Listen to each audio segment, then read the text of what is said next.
네, 시작하겠습니다.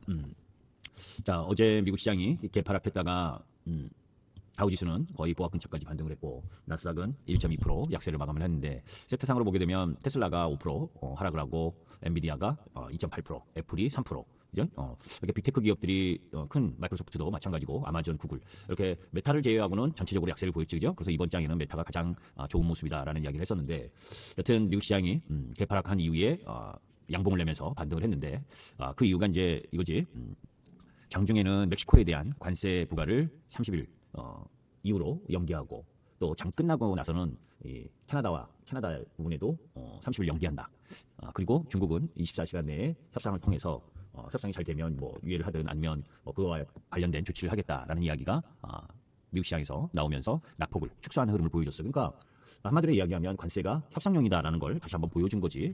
자, 우리 시장은 어제 뭐 코스닥이 3.3% 급락을 했고 거래소가 2.5% 급락을 한 상황이고 그런데 그 급락의 요인이었었던 캐나다, 멕시코 이와 관련돼서 관세 부과를 한 달 연기를 했으니까 일정 정도 되돌림이 있는 게 정상이겠지, 그제?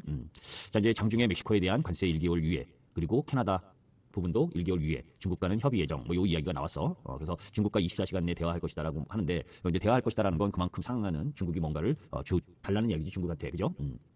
역시 여하튼 이 ISM 제조업 지수는 예상을 상회해서 50을 넘었고, 그죠? 그리고 뭐 제조업 지수 역시 예상을 넘어서 50.9. 그러니까 제조업도 양호하고 제조업이 양호한 흐름 ISM 제조업 지수가 양호하다는 건 지난 12월 달에도 이야기를 했지만 순차적으로 우리 수출이 좀 괜찮아질 수 있는 배경 중에 하나고, 그죠? 여하튼 이 1월 제조업 PMI가 26개월의 수축세 끝에서 50을 넘어선 부분, 이거는 참 의미가 있는 상황인데 그거를 가린 게 관세 부분이었지, 관세 정책. 자, 여하튼 단기적인 불확실성 부분이 진동을 하는 흐름을 보여줬는데 엔비디아 같은 경우에는 이 캐나다, 멕시코 이 부분보다는 중국 간의 무역 분쟁 그리고 이제 딥시크 영향권에서 아직 벗어나지 못한 부분, 그죠? 거기에 이제 반도체 부분에 대한 불확실성 이런 부분이 작용을 했어. 그런데 우리나라는 제가 이제 어제도 원전 관련과 관련돼서 가장 그 가격 라인이 양호한 게 두산에너빌리티다. 그 이유가 이 야권의 대표가 뭡니까? 조금 노선을 바꾸려고 하는, 중도 확장을 하려고 하는 그런 형태가 보여진다라는 이야기를 했잖아요, 그죠? 정치적으로 뭡니까? 뭐 일본과 미국에 대해서 우호적 흐름으로 이야기를 하고, 그런데 어제는 또 반도체 이 관련 부분에 우호적인 이야기를 하면서 주 52시간도 뭐 좀 개선을 해야 된다. 뭐 이런 이야기를 했어. 그게 이제 뭐냐면 일단 기본적으로 뭡니까? 이전에도 제가 계속 이야기를 했지만 다른 나라 다른 기업들은 뭐 집중적으로 연구하고 일하는데 우리나라만 주 52시간 이거에 가로막혀가지고 제대로 못한 부분, 그죠? 그런 부분들의 법이나 이런 부분들을 개선을 하려면 뭐 이건 야당이 없이는 할 수가 없는 상황이 지금 여건인데 이제 그런 이야기들을 좀 했다라고 하는 부분은 일단 우리 시장에게는 뭐 관련 섹터들에게 좀 다소 반전할 수 있는 흐름을 줄 수 있는 거지. 자, 그렇기 때문에 엔비디아가 하락했다라는 것보다, 그죠? 우리나라 반도체 금요일 날 그리고 어제 이틀 연속 급락한 부분이 이 관세 영향이었었기 때문에 그것에 대한 되돌림이 일부 나타날 수 있는 여지가 있는 거지.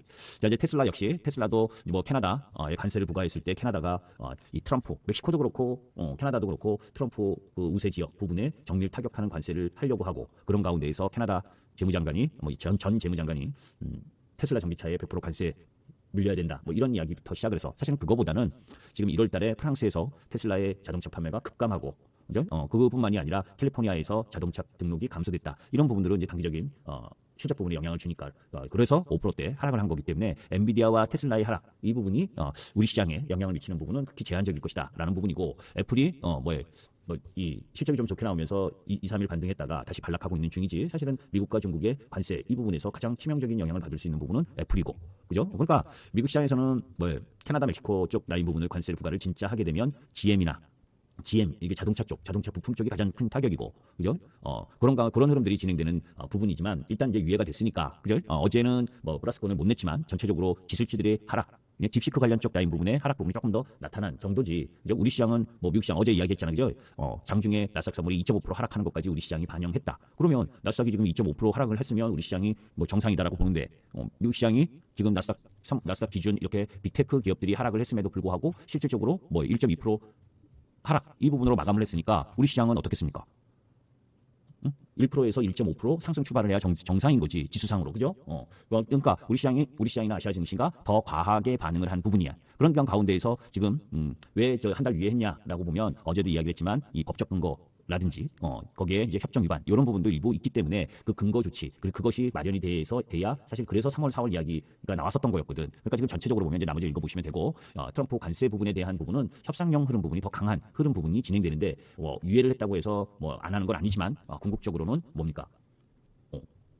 더 많은 것을 얻기 위한 관세, 요 흐름이 진행됐다라고 보시면 돼. 그래서 이제 어제 우리가 예상을 했었던 이 나스닥 지수의 모습이잖아, 그죠?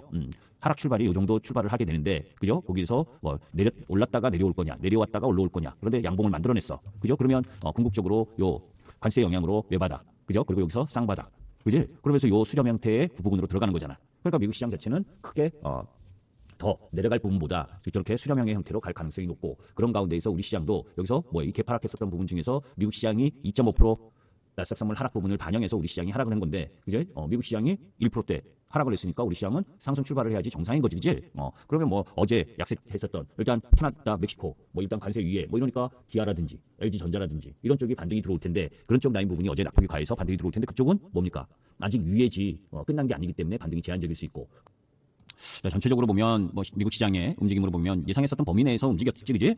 실제 어제 그림 그렸었던 그대로잖아, 그지? 이전 저점 근처에서 시작을 해서 아래꼬리 달고 거기에 이제 캐나다와 멕시코에 대한 관세 위에 이게 진행되면서 일부 반등을 했고 1.2% 하락을 했지만 그래서 추세를 깨지 않았고 이번 월봉 라인에서 2월 시작을 하면서 월봉의 약세 조정 이 정도를 받은 라인인 거야. 그죠? 그러니까 어제 우리 시장의 기술적 흐름으로는 시장 지수가 더 떨어질 수 있었던 움직임이었는데, 그죠? 이렇게 개파락을 하고 실제로 오늘부터 멕시코와 캐나다에 대한 관세 부과가 진행되면 요 라인 이렇게 202,400에서 이렇게 내려와서 행보하고 할 가능성이 높았는데 캐나다와 멕시코에 대한 관세 부과를 한 달 유예함으로 인해서 갭으로 떠서 다시 되돌아나오는 흐름이고, 그죠? 자, 이제 그런 흐름들 속에서 일본 시장 흐름들을 한번 보게 되면 일본 시장도 갭으로 돌아나왔지, 그지? 어제 떨어진 부분이 2.66%인데 아직 그 갭 부분을 다 메꾸지는 못했지만, 그죠? 일단 갭 상승을 보여준 상황이고, 그죠? 자, 거기에 이제 대만은 지금 왜 상대적으로 아시아 증시 보다 약하느냐라고 보면 엔비디아가 내려왔잖아, 그죠? IT 쪽이 약세 흐름이 좀 더 심했었기 때문에 반등의 폭이 제한적이고, 그죠? 자, 그런 가운데에서 홍콩은 지금 3%대 강세를 보여주고 있고 상해는 내일 이제 기장을 하지. 이제 이런 상황에서 아침에 이야기했었던 멕시코, 캐나다에 대한 관세 부과가 30일 유예가 되고 그런 가운데에 24시간 내에 중국하고의 협상 이런 부분인데 중국도 그 협상의 흐름을 보여줄 거라고, 그죠? 그렇지 않으면 10%가 아닌 10% 이상의 또 관세를 부과받을 가능성이 높은 그런 상황에 놓여져 있기 때문에. 자, 이제 그런데 중국 쪽은 아까 올려드린 것처럼 트럼프 미국 대통령이 그 중국과 멕시코에 대해서도 이른바 최소 기준 면제를 적용하지 않기로 했다. 이건 이제 뭐냐면 우리가 이제 알리, 테무, 쉬인 이런 업체들 있잖아요. 그래서 이 뭡니까 소액으로 결제를 해서 받는 물품 이런 부분들은 관세를 매기지 않는데 그런 부분에도 매기겠다 이런 부분이란 말이에요. 그러면 이제 그 알리테무 알리바마 이런 쪽 라인도 영향을 미치겠지. 그런 부담 요인이 있는 상황이고 그런 부분들은 또 일단 우리나라도 이후에 될지 안 될지는 모르겠지만 그죠? 일단은 중국 쪽부터 하게 되니까 상대적으로 그 부분에 대해서는 우리가 그 대체로 들어설 수 있는 흐름 부분에 수혜를 입을 수 있는 부분도 있는 거지. 다만 이제 트럼프의 말이 그죠? 하루에 한 번씩 바뀔 수 있는 그 변동 여지는 충분히 있는 상황인 거고. 자, 이제 그런 상황에서 지금 수급 흐름을 보게 되면 어제하고 정반대로 지금 11시 반 상황에서 살펴보게 되면 어제하고 정반대야, 그지? 어제는 하루 종일 프로그램 매도가 나오면서 선물을 11,000계약까지 일별로 보게 되면 어디 갔어? 거래소 현물은 어제 뭡니까? 8,700억, 그죠? 8,700억 매도를 했었어, 그죠? 프로그램 매도를 중심으로 해서. 근데 지금 매수가 들어온 거 보면 700억 정도밖에 지금 들어오고 있지는 않지만, 그죠? 기관이 매도했었던 물량은 거의 다 매수가 들어오고, 근데 거래소 쪽에는 조금 매도했었던 부분보다는 매수량이 조금 부족한 상황인 거고, 코스닥은 어제 매도했었던 거에 2배 이상으로 매수가 들어오잖아, 그죠? 그러니까 상대적으로 어제 부분에서 더 세게 빠졌었던 코스닥이 상대적으로 지금 강세를 보이고 있는 거고, 선물도 어제 장중에 그죠? 11,000계약까지 매도 나왔다가 장 후반부에 4,500계약으로 줄어들었잖아, 그지? 그런데 지금 그 금액으로 4,500억 그러니까 수량으로 5,500계약, 그죠? 11,000계약까지 매도 나왔다가 5,500계약까지 줄어들었는데 오늘은 지금 8,000계약 정도 매수를 하고 있다. 그러면 거래소 현물 부분에 있어서는 아직까지 좀 노이즈 부담 이런 부분을 좀 느끼는 거고, 코스닥 쪽에서는 뭡니까? 매수가 어제 매도했던 것보다 더 세게 붙는 그런 형태가 지금 진행되면서 상대적인 코스닥 강세를 보여주고 있는 상황이다라고 보시면 되고, 그런 가운데에서 아까도 이야기한 것처럼 엔비디아가 어제도 약세를 보였기 때문에 오늘 하이닉스의 반등은 제한적이지, 그죠? 하이닉스가 반등이 들어오긴 해도 어제도 이야기한 것처럼 이게 하락폭이 이런 식으로 나오게 되면 이거는 좀 시간을 끄는 부분, 그죠? 가격에 대한 매력은 일정 정도 있는 구역에 들어와 있지만 21선을 대부분에서 내려왔었던 부분이기 때문에 여기서 바닥을 다지는 시간이 필요한 흐름인 거고, 삼성전자는 뭡니까? 뭐 박스권이잖아, 그죠? 자사주 매입에서부터 시작을 해서 그나마 이재용 회장의 2심 무죄 이것 때문에 지금 반등이 들어와도 뭐 이 20선을 통과하기가 쉽지 않은 흐름, 그죠? 그렇다 보니까 전체적으로 어제 그 멕시코에 공장을 갖고 있는 IT, 그죠? LG전자, 그죠? 30일 위에 했는데도 불구하고 어제 하락폭에 뭐 제대로 된 반등을 못 갖고 오고 있지. 기아도 멕시코 공장이 놓여져 있는데 뭐 어제 하락폭에 3분의 1 정도밖에 반등을 못 하고 있고, 자동차 부품 쪽도 그죠? 반등은 해도 크게 반등을 하지 못하는 상황을 보게 되면 아직 유예를 한 거지, 그죠? 협상을 통해서 뭐 어떻게 될지 그거에 대한 부담 요인은 갖고 있다는 거고, 그죠?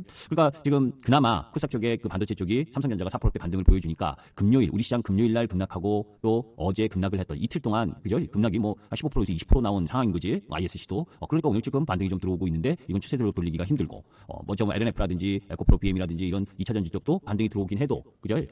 그 반등폭이 제한적인 흐름을 보여주고 있는 상황이고, 그죠? 그러니까 낙폭과대의 반등은 제한적인 흐름을 보여주고 있는 쪽이지. 조선 쪽, 조선에 가장 힘을 보이고 있었던 하나오션 여기서 뭐 쓰러질 모습이 아니잖아, 그죠? 여기서 좀 이격 조정을 하는 형태의 모습인 거지, 그죠? 그러니까 조선 쪽이 가파르게 상승했었던 부담을 다소 해소하는 과정이고, 그런 가운데에서 그 공백을 뭡니까? 방산 쪽에서 어제 이재명 대표도 뭐 민주당 쪽 라인에서 반도체 특별법 핵심 쟁점인 연구개발 분야 주 52시간 예외 적용 논의를 한다. 그것뿐만이 아니라 또 방산에 대한 수출. 지난번에 그죠? 제가 그 민주당이 냈었던 법안에 대해서 깠었잖아요, 그죠? 뭡니까? 국회 증언법, 그죠? 그런 게 수출할 때거나 아니면 이런 부분에 대한 기업 제약 활동 이런 법안이었는데 그게 부결됐고, 그런 가운데에서 이번에는 또 일본에 대해서 일본의 국방력이 증가를 해도 큰 문제가 아니다. 거기다 미국하고 친해야 된다. 그리고 그 속에서 반도체와 관련된 부분에도 유화적인 이야기. 그리고 어제는 국회에서 뭡니까? 방산 K방산 수출에 전폭적인 지원을 해야 된다. 갑자기 친기업적인 흐름으로 막 바뀌고 있어, 그죠? 그러니까 오늘 방산주들이 힘을 펑 낸 거지, 그지? 그러니까 좀 안 좋은 기업의 안 좋은 법안들 이런 부분들에 대한 부담 요인들이 있었었는데, 여하튼 지지세가 지금 유축되다 보니까 뭡니까? 뭔가 변화를 꾀하는 흐름들이 진행되면서 경제적인 부분에 있어서의 노선을 조금 친화적인 기업 친화적인 쪽으로 바꾸고 있는 중이고, 거기에 25만 원 살포하겠다라고 이야기를 하다가 이제 그 25만 원은 뒤로 갔고, 그러면서 추경 예산을 빨리 집행해야 된다 이런 이야기가 진행되고 있는 상황이고, 그런 상황 속에서 이전에 예산을 완전히 삭감했었던, 그죠?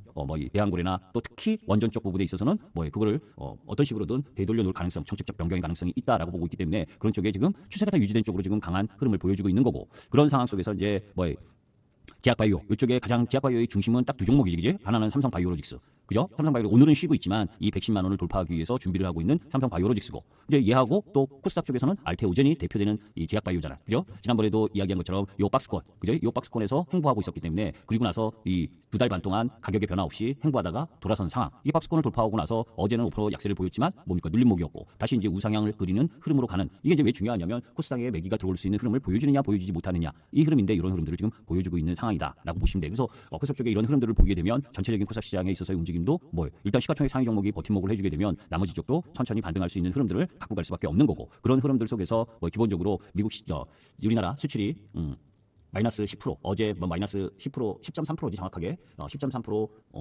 역성장을 한 부분, 그것이 관세 부분과 함께 관세 우려와 함께 어우러지면서 시장이 급락했었던 부분인데, 10.3%는 사실 예상치가 13%였기 때문에 예상치보다는 좋게 나왔던 거고, 일별 흐름으로 보게 되면 오히려 12월보다 좋은 흐름이고, 거래 일수가 나흘 적었었던 부분, 이 부담 때문에 이 전체적인 마이너스 10% 성장을 했지만, 어제 발표된 미국의 ISM 제조업 지수가 26개월 만에 50을 돌파하면서 양호한 부분. 그러면 사실 관세 문제가 아니라면 우리 시장이 미국에 수출하는 흐름들로 봤을 땐 뭡니까? 이 ISM 제조업 지수에 후행해서 수출이 늘어나는 상황이기 때문에 다소 1월의 수출, 대미 지역의 수출이 감소했던 부분이 늘어날 수 있는 배경을 지금 보여주고 있는 거지. 항상 우리는 미국이든 중국이든 그 제조업 지수와 연결돼서 후행적으로 수출이 진행되는 흐름을 보여주고 있기 때문에, 그래서 전반적인 부분을 보게 되면 지금 방산과 그리고 원전, 그죠? 그리고 바이오 이쪽 라인 부분에서 주 흐름을 지금 보여주고 있고, 그런 가운데에서 이 하드웨어성 AI 쪽은 조정을 받는 상황에, 그죠?